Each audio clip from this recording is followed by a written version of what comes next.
Hello and welcome to another edition of St. Paul's Letters to America. I'm your host for this program, which is a program that asks, hey, what if St. Paul were alive today? What if he could write a letter to America? Do you think one of the things he'd want to tell us is, hey, God is real? Well, besides St. Paul, we'll let St. Paul do a little talking for himself shortly. But before we do that, we also have somebody else here today who's going to speak to us about the fact that, yeah, God is real. His name is David Keyes, and he has written a book, and it is called Discovering the Fullness of Reality. David, welcome to the program today. Well, thank you.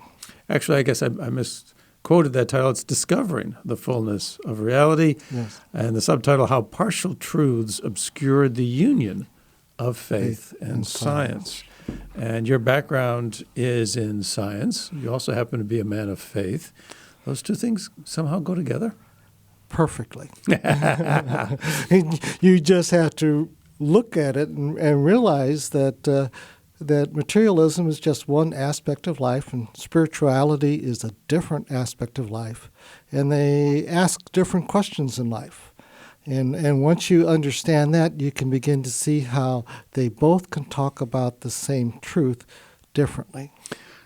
Right. It's all about whether or not we believe the only thing is what we see, and what we can't see, there's nothing there. I mean, you know, are there things that we can see, and are there not things that we also cannot see? A lot of people just like to assume the former and just simply ignore the latter. St. Paul was not one of them. St. Paul famously wrote, if I can say that, and what he wrote 2,000 years ago to the Romans, I say he would certainly write and tell us again today. The things that St. Paul wrote are truths. They are timeless. They hold as much relevance for us today and would benefit us as much today as they did the people who first heard them 2,000 years ago, including this little piece where he said, "What can be known about God is evident because God made it evident. Ever since the creation of the world, his invisible attributes of eternal power and divinity have been able to be understood and perceived in what he has made. Those who suppress the truth, although they knew God, did not accord him glory as God or give him thanks. Instead, they became vain in their reasoning, and their senseless minds were darkened."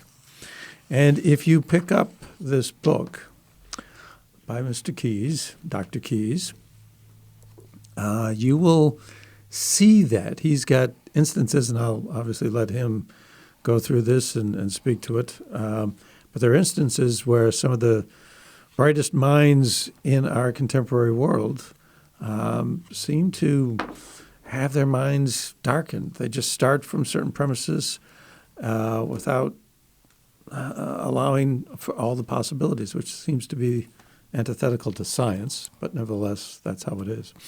But Dr. Keyes, first perhaps you can tell us a little bit about the book. How'd you come to write it? Maybe we should start with your background. And okay. Yeah. My background, I have a PhD in physics. I worked in a hospital setting with radiation therapy treatments, working with the X-rays and the electrons and the radioactive materials and all those things for 38 years. And it was a service application of science. And then along came, I got to the point where with my faith, I realized that I should know my faith deeper. And I had gotten around people who were not Catholic, and they were asking questions which I knew the answer, but I didn't know how to answer, which is a completely different thing. So I decided to go back and get a master's, and I did that while working and raising 7 kids and coaching sports and all these different things. A master's in theology. In theology from Franciscan University. And it was a wonderful experience, and it really showed me how science and faith really complement each other. Kind of eye-opening it was. It was very eye-opening, and I was able to handle both sides and see when they join together, you have a fuller expression of God. The funny thing about it is, as I do more and more of these programs, and I learn more and more about our faith, what's amazing to me is the amount of complementarity. You know, the Catholic Church has a very expansive theology that covers, you know, every aspect of human life. It's very complicated, it's very detailed, and yet it all weaves together. It's all connected. You can't find one aspect of it that is a disconnect or inconsistent with other aspects of it. I myself have found that to be true a lot of times with other faiths, other expressions of faith. And it's always just amazing and remarkable to me how much all of this, you know, very, very in-depth and comprehensive theology and philosophy, it all works together. And I guess if you took a good look at the universe, you'll find the same thing. Yes. And let's go back to your quote for just a second. Sure. Your quote from St. Paul. You could just as easily have said that science will lead you to God. And that's really what he says. And if it doesn't lead you to God, then you are darkened. And that's really true. So we kind of go back and look at why is this? Why is it that many scientists do not see God? And in physics, of all the sciences, should be the one that most leads you to God, except for the people who do a lot of the evolutionary biologists. They should be led to God also. So, you know, I looked at that and I said, well, why is it? And it really is that we are fixated on what we do know. And what do we know? We know things because we trust other sources. So that when you're growing up, you trust your parents, you trust your teachers. You go to college, you read the textbooks. You get professional, and now you're reading journals. And all these things, you're trusting the people that what they say is true. There is no way any one person can ever explore all these aspects. You have to trust individuals. But sometimes the individual's knowledge is incomplete. Sometimes it's wrong. Sometimes you misunderstand it. Sometimes maybe your parents taught you something that wasn't correct. Sometimes things were taught, and now the world teaches something different, and the world's incorrect. So the question is, how do you know what is truth? And so you have to really expand your view. Now, a scientist works in a very narrow area, typically, and his vision is very narrow, and he wants to know everything about this little aspect of life. And so when he sees all these different things, like a lot of the physicists, and really, let me sort of go back a step. Not all scientists don't believe in God. There are many, many scientists, many Nobel Prize winners who have a strong faith. Mm-hmm. But the ones that get in the newspapers are the ones who disagree with God. And the newspapers create controversy, and so the other side, they take the fundamentalists, and they're so far apart that they just sell newspapers. So anyway, they get very focused in a narrow area, and so that's what they see. And if something doesn't fit that picture, oftentimes they just ignore it, or they just say it can't happen. Whatever, and they don't step back and say, well, is there other evidence? If you're working in everything's physicality and someone is talking about something that's not physical, well, they don't believe in that. So many different aspects about humans, for instance, the fact that we are creative. We're not just a set of molecules coming up with all these wonderful thoughts and songs and all these different things. That can't be explained just by particles in the brain. Anyone who's done any programming knows that the program only does what you write it to do, and it cannot go against it. anyone who knows about humans is that we do many things that are unique, and we do things that are stupid and dumb. We do things that are against what we know. It's called sin. And so we can know things, but we have freedom to operate outside of what our brain has. Our brain basically is a storage unit, and it controls things. But the important things of life are not controlled by the brain. The most important things of life are not physical. They are like love, beauty, trust, justice. These are the things that are important in life, and there's no physicality to that. So I began to look, and so how did this get separated? Well, as I said, the media tends to pit the fundamentalists against the atheistic scientists. And so let's take a look at that. Let's take something everybody knows about, Genesis, and see if we can get these two to come together. Even from a fundamentalist point of view, which Catholics are not fundamentalists, we believe that you look at what was the intent of the writer. And that's where the truth was meant to be. And then there's other layers that we can gather. But if you look at fundamentalists and you look at creation, what do they see? They see that God created the world and mankind out of nothing. It was orderly. It was intentional. It was for the benefit of man, so that man could come to share God's life. And that's the simple conclusion of it. And you look at but you look at what it actually says in the Bible. It says that in the first day, and what is a day? Some people consider it to be 24 hours. Well, it doesn't. That word could also be an eon or a longer period of time. But that's not the point, because you'll see in Genesis, it's not a scientific process that they're describing. More, it is what God intended to do. So he creates heaven and earth on day one. On the second day, he creates the sky and the seas. On the third day, he creates land and vegetation. And then on the fourth day, what does he do? He takes and he fills up, completes the first day. So on the fourth day, he's putting in the sun and the moon and the stars. On the fifth day, he's filling up the waters. And he's putting in the fishes and the air. He fills it with birds.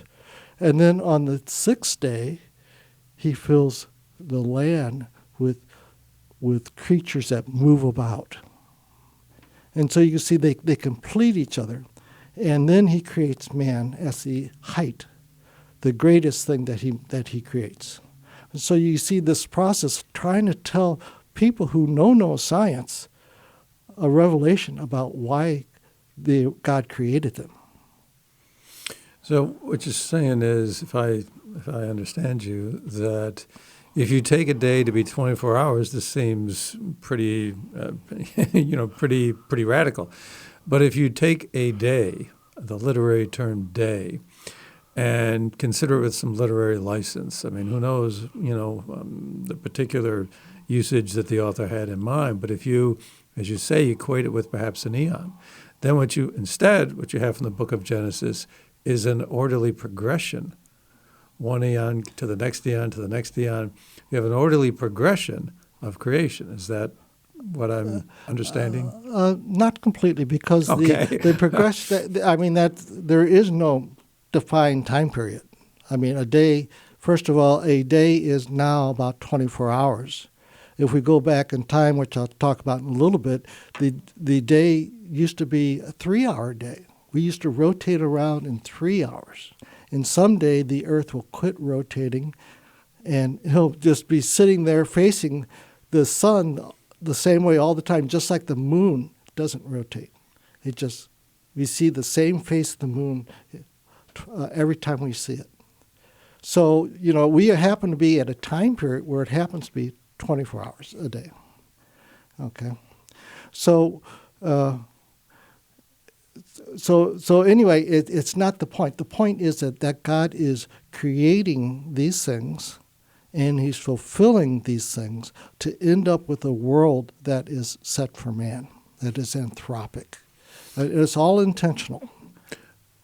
If I recall, you had said that you could take Genesis and you can look at it in such a way that even if you have a scientific mind and a scientific attitude, you can still find Genesis to be consistent, believable in some way. I mean that science and faith can be consistent even with the book of Genesis. Is that right? The book of Genesis reveals truth.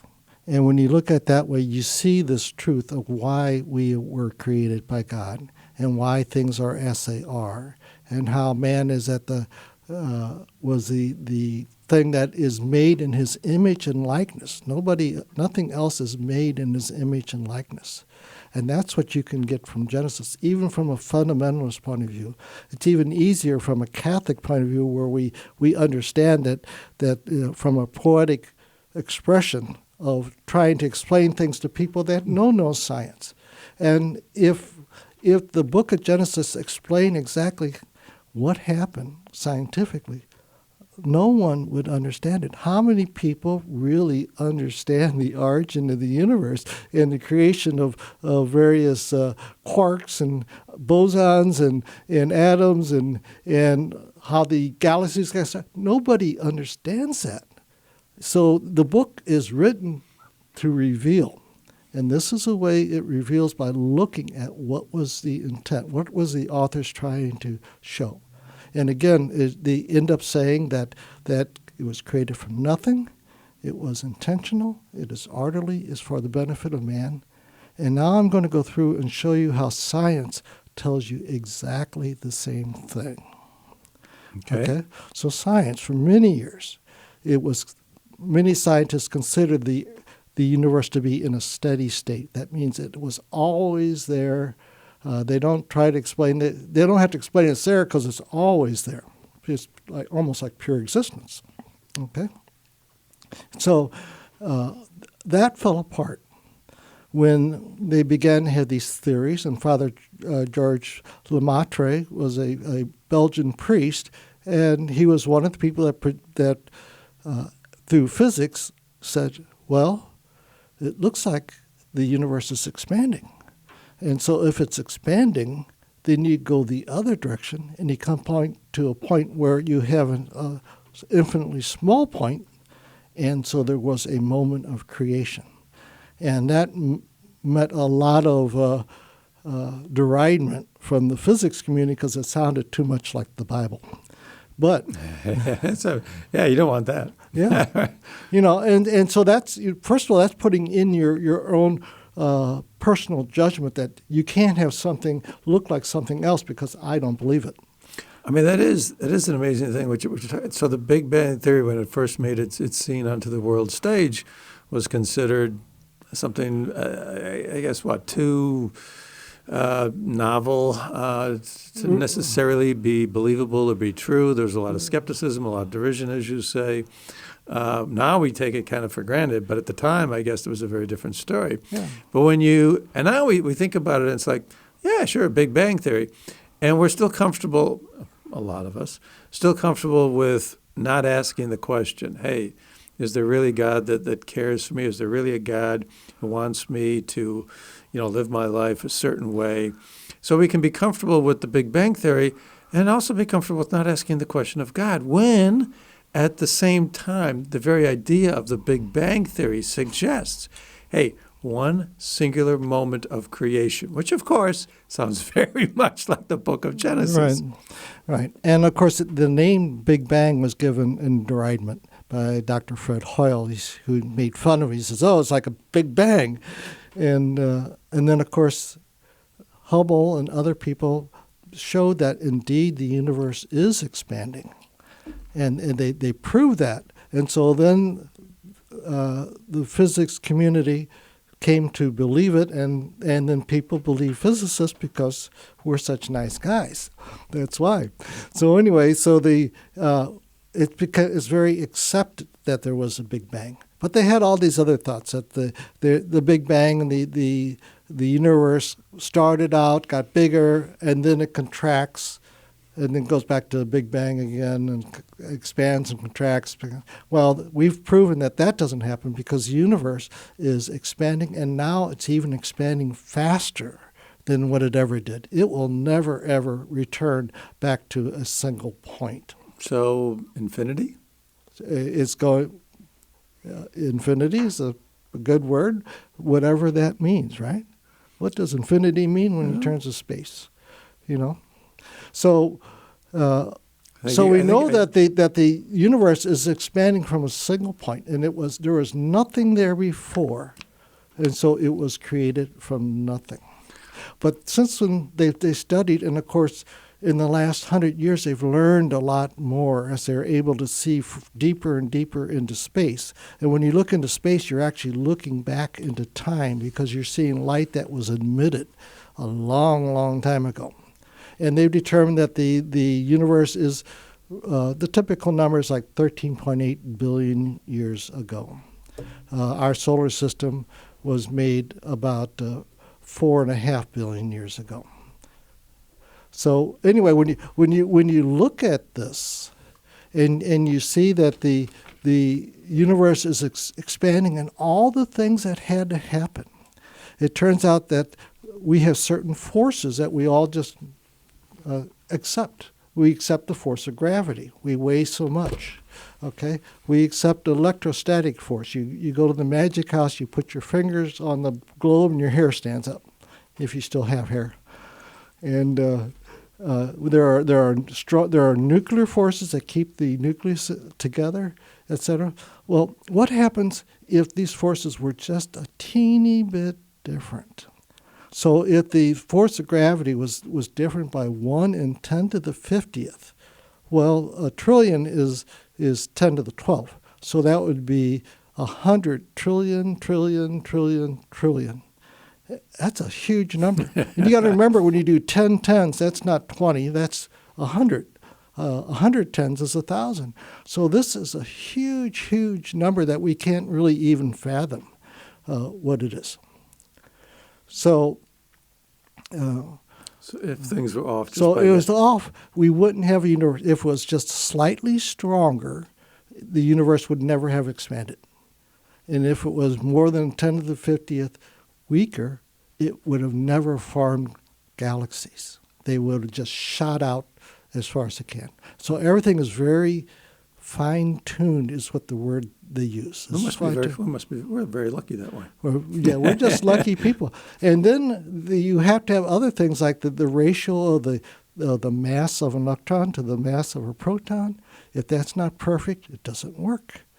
We get one thing after another. Things absorb in a certain way, and that's what led Dr. Hoyle to accept the theory that he said that he ended up saying that a super intellect had played with the laws of physics to make everything come out so perfect.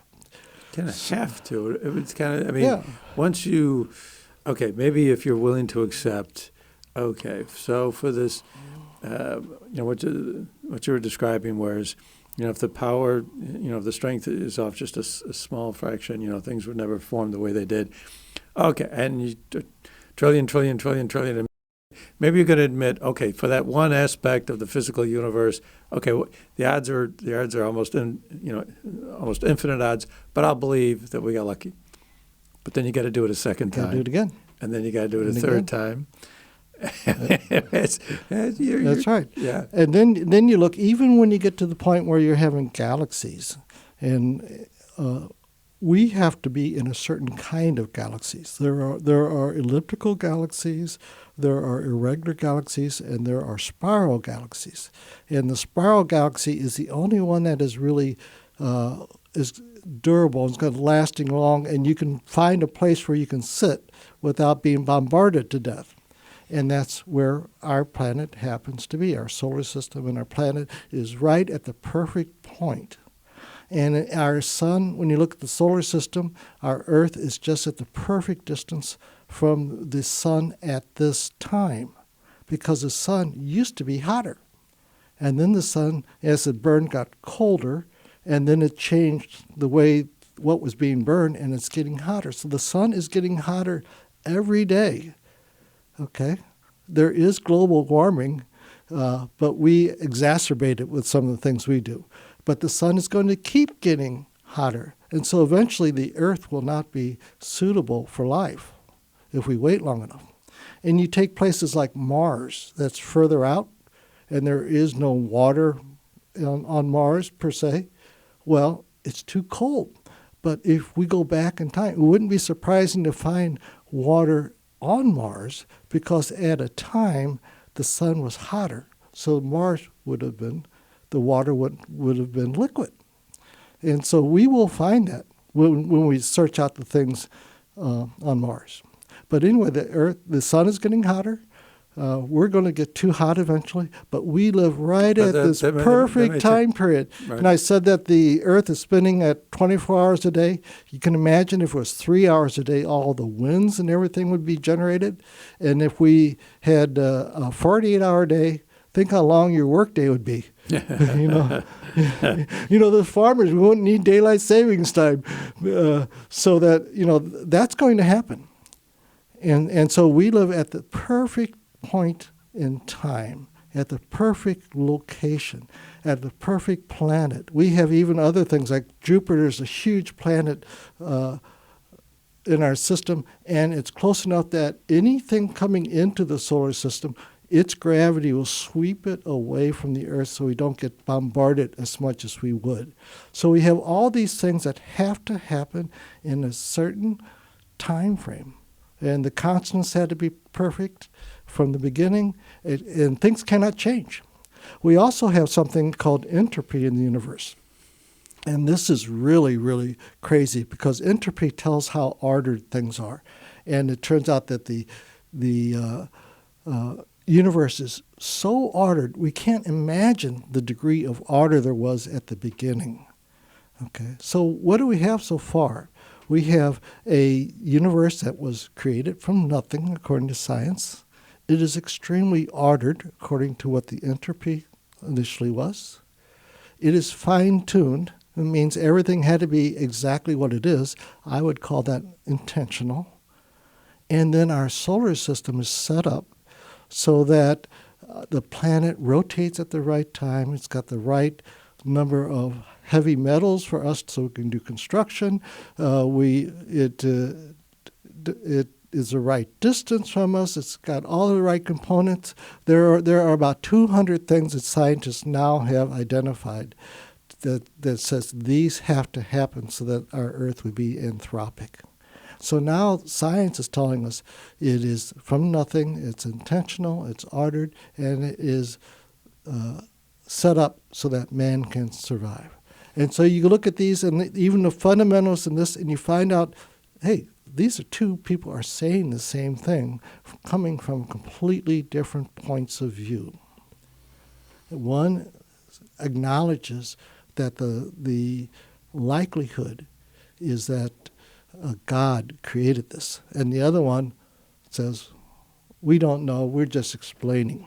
So one is explaining the what and the how, and the other one tries to explain the who and the why.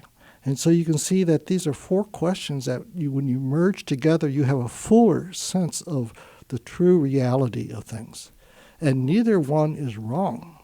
And when you get fundamentalists who ignore the truth of science, then they're ignoring this Romans 1:19, that science is there to help you find God.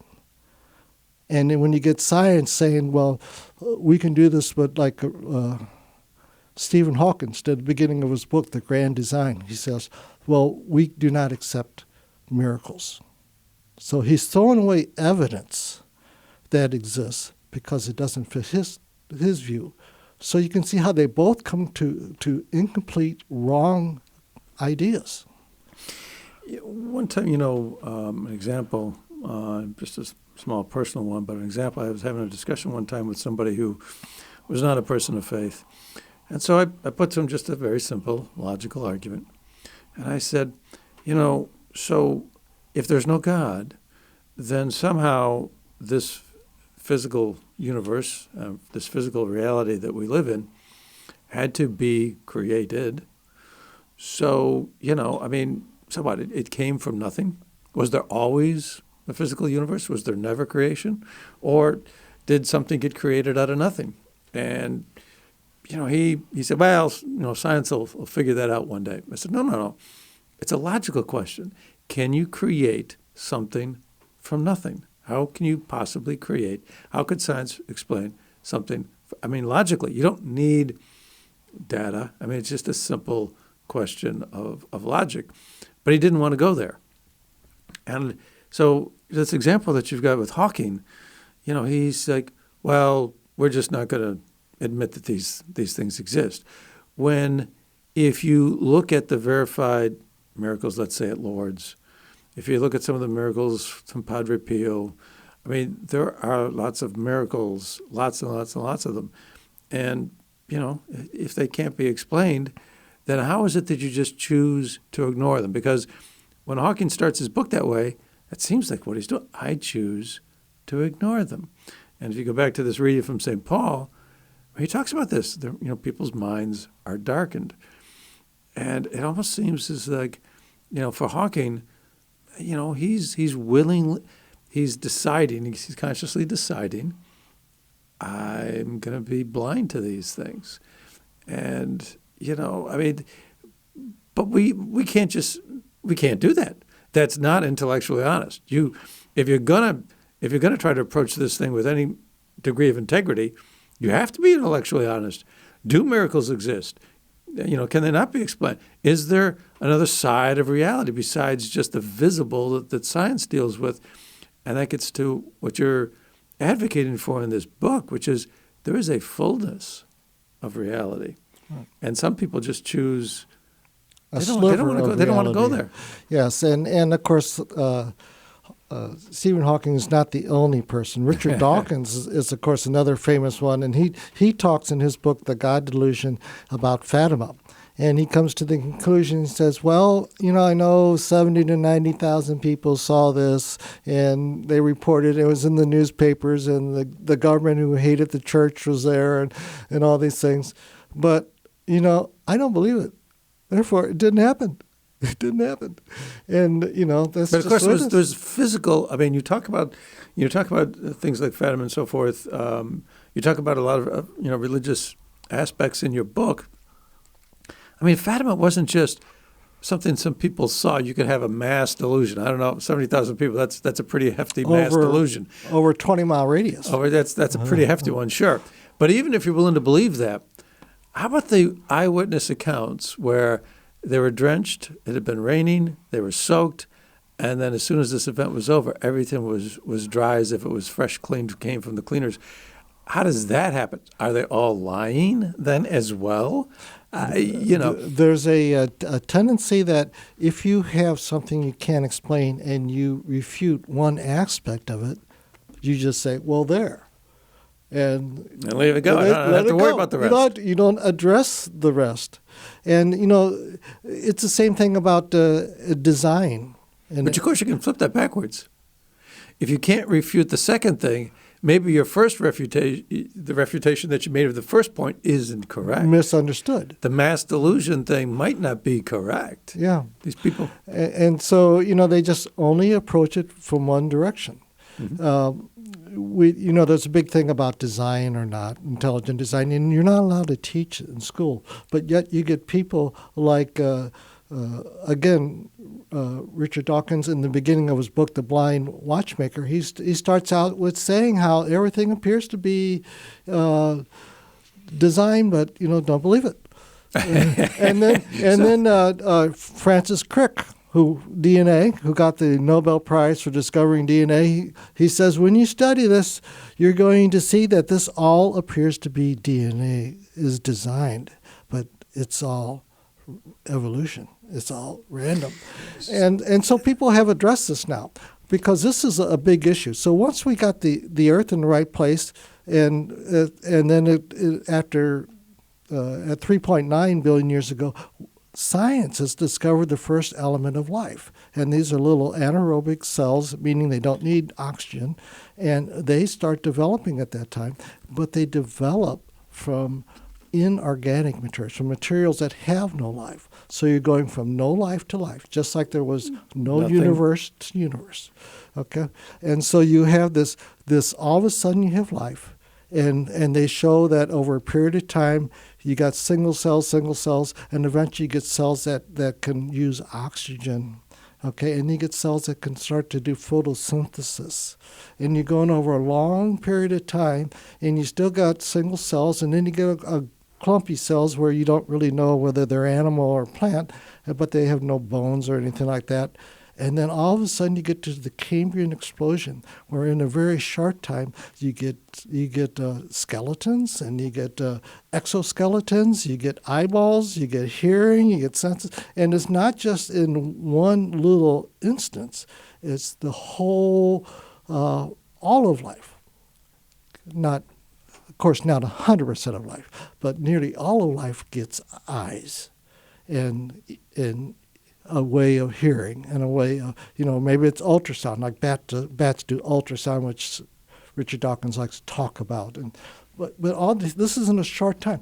And so the question is, well, how long does it take to do all this? And even the aspect of life. See, when they discovered DNA, this was a big thing, because before they thought, well, you throw in the right chemicals and something happens. Now with DNA, you find out that what happens, there has to be information involved, and that the molecules have to go together in a certain order. And if they don't go in that order, it doesn't work. And you take something simple like flipping a coin, and you say, what's the odds of getting 3 heads in a row? And you do 2 to the 3, and you get 8. Okay, 1 and 8. Okay, so now you get molecules that have to be there in the very first cell. The DNA, or an RNA at least, has to be there in the very first cell, and there has to be proteins around it that were made that at the same time, and you have to have something that regulates the temperature and knows how to repair the cell and all these things. But you just take one little RNA molecule. You take 250 amino acids in a row. Okay, the odds of the getting in the right order is so large that if you had these cells, these amino acids come together and they're not in the right order, and you broke them up, and every second you tried to get them in the right order, it would be well beyond the length of time that the universe has ever started. Not even close. We're talking about trillions and trillions of time for a single cell to have formed. So these things happen in an extremely short time. And when evolution occurs, we understand it, and the work of with the early part of discovering evolution, they're talking about the finches. Okay, well, finches having different things because they're on certain islands and whatever, but they were still finches. It's a big step to go from finches to a black bear, or wherever you go back. Something goes, and there's just not enough time. And you have to have enough information. And it didn't exist. And it's really strange because Richard Dawkins, again, in his book, he tries to see how evolution can do it, because it's not just a random act. It's a random act based upon what happened in the previous generation. So it's a cumulative act. So he says the old thing about you take monkeys and you put them in there and you're going to type a sonnet, a Shakespeare sonnet. Well, he concedes that won't happen. There's no way you can do that. It'd take too long. And because if you give a monkey enough time, I guess for people who don't really understand what you're referring to, you put a monkey in front of a keyboard and he randomly punches out certain keys. Most of the times it's gibberish, but you give him enough time, and eventually he'll produce a beautiful sonnet. Yes, maybe not. And he conceded that's not. But he took a single phrase, and he thinks it is a weasel, and he says, "Well, let's see what we can do." And so he takes this and he randomly puts out the letters, and then he selects what is the best fit. Okay, and then he makes some other changes, and he selects what's the best fit, and he looks at does other, and he's selecting what is the best fit. And it only takes him 43 times to get this phrase, "Methinks it is a weasel." Well, that's a pretty short time. But what is happening here is that he is selecting the letters because he knows what the end result is going to be. And he's selecting the letter because he is an outside person directing the process. And this is what we say in Christianity, or any religion, that God knows what he's going to create, and he accomplishes it by oversight. And so the church teaches that we are here through the providence of God, and it's through God's continual providence that we exist. So this is right out of the Catechism. And so it agrees with everything that we know. The only way that an evolution does, there's evidence for it. We know that between humans, all humans' DNA agree within 99.9%. And between us and a chimpanzee, our DNA is 99% the same. And when we go down the thing to mice, it may be like 80%, and dogs may be like 70%, but plants are still 50% same DNA sequence. So it appears that all these things develop, but when you get to these important, as a part of the process, and these random things happen, they're not truly random. These things happen over a period of time, and it goes from one generation to another, and it appears that God used evolution, but it wasn't a process without any oversight. So we have providence, divine providence. And it's just wonderful because it goes right along with what the theologians have said all these years, not knowing the science, because the science has only been here 100 years. But they merge and they complement each other, and they're saying the same thing.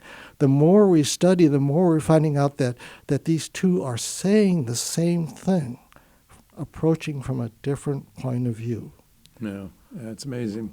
But some of these things that you're talking about, where, if you just look at the facts, if you honestly look at the science, you'll see, this will take too much time. It's just not possible, or this, that. Or, these things are known to these scientists. Scientists are human, right? They make mistakes, and they have biases and mindsets, and they want to believe certain things. If what you're telling us is that, if you really look at the science, you'll admit that these things are not possible on their own. There's just not enough time. The order, 100 trillion times 100 trillion, the odds are just too great. But they believe them anyway. They believe that there is no God. They believe anyway. That's really what we're talking about, right? If you're discounting these facts, then you're believing something else. Well, they're seeing a partial truth, because they, like Richard Dawkins, he sees the partial truths about evolution, and all these things seem to follow from an evolutionary pattern. But when it comes to things that don't work, he even says in his book that we were extremely lucky. And then he talks later on that we were apportioned a certain amount of luck. So it's just, he takes what he knows and he sticks with what he knows, and he can't see from one step to another that this doesn't work. There has to be an outside intervention that goes. And we're not talking about God of the gaps. That's another phrase you hear about, where God at a certain point steps in and he changes us and then steps out again. We don't believe in a God. We believe in a God that is present every day. We believe in a personal God. We believe that God came to save individual persons, but he came to save all of people at the same time. It's an overall presence that we have with God, and it's every day. And so we can communicate with that God. So it's really just so interesting to see how all these things fit. And like I say, the greater the research, the more you see the unlikelihood of something having occurred just by chance. Random by chance. Yeah. There's not enough time. So, and then there's a question. Some people say, well, what about aliens? You know, we got all these evidence of aliens. And I say, well, evidently, if there is truly aliens, it only happened one way, because it's so unlikely for the humans to be created. It would also be the same unlikelihood for an alien to be created. Just by and chance. So if it happened, it's because God wanted it to happen. Mm-hmm. It didn't happen on its own. It's got the same hurdles we have to have. We have, from just a science point of view, we know that the nearest, there is no planet that they found that has all the characteristics of the Earth. There's some that are the right size or maybe the right distance, but nothing with all the characteristics. But if there is one, they're so far away, that if it's going to take trillions of years, well, actually, we've only been around for 13.8 billion years. So if it's going to take all that time to get to the Earth, what type of relationship could we have? Is that, maybe there's somehow something we haven't found that will allow people to travel quicker. But as you say, so science can look at certain things. Religious faith and theology can look at other things. And, no one sphere of intellectual inquiry can get everything. So if you have an open mind to things, you're going to look at what science can offer. You're going to look at what theology and religion can offer. And if your mind is open to both, you can allow both. This is not a zero-sum game. Yeah. You can allow both, can you not? You can believe in science and still believe in a loving God. And there are lots of things you can look at to see that, but that's really what this book is really all about, that there's a fullness. And so if you're looking for something that's going to help you, something that's going to open up some of these scientific questions for you, and at the same time also talk about certain issues of our faith, and it can help you get to a fuller understanding, at least help you open your mind to both. Then this book would be a good opportunity to explore those ideas. This book is available through En Route and Route Books and Media, which is also an affiliated organization to the one that's bringing you this podcast. We just throw that in. But anyways, so the book is by Dr. David Keyes, Discovering the Fullness of Reality.